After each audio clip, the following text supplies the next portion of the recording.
কারুশিল্পকে সম্মান জানাতে এবং বিশ্বব্যাপী ছড়িয়ে দিতে রিলায়েন্স ফাউন্ডেশনের ফাউন্ডার নীতা আম্বানির স্বদেশের বিশেষ অনুষ্ঠান অনুষ্ঠিত হলো মুম্বাইতে।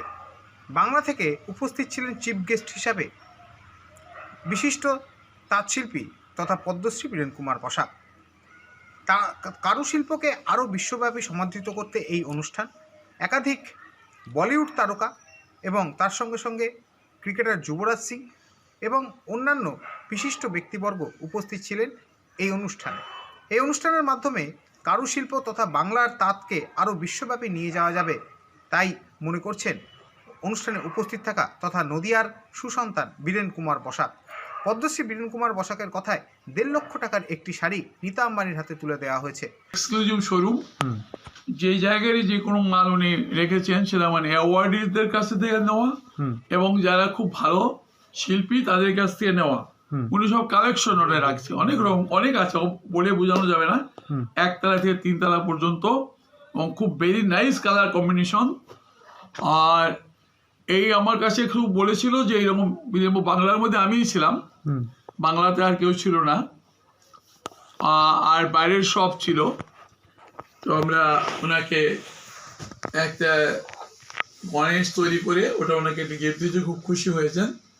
আর ম্যাডামের সাথে অনেকক্ষণ কথা আমার হয়েছে, নিশ্চয়ই আমাকে খুব ভালোবাসলো যে বীরেনবাবু আপনি বাংলার যে তাঁতিদের জন্য এসব করছেন আমি খুব শুনেছি এবং ভালোবাসি, এই জন্য আপনাকে আমি ডেকেছি। তারপরে আমাকে একটা চত্বরীয় পরে দিলেন উনি, একটু সম্বর্ধনা দিলেন।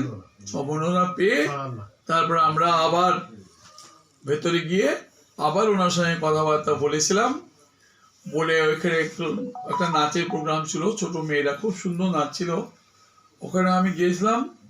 ওইখানে দেখলাম ওখানে ওনারা বসে আছেন।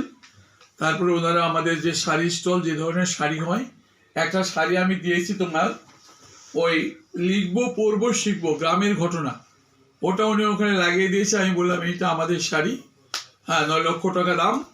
কিন্তু উনি খুব খুশি হয়েছেন। এরকম শাড়ি যে তাঁত শিল্প হতে পারে, কুটির শিল্প হতে পারে, এটা আমার জানা নেই,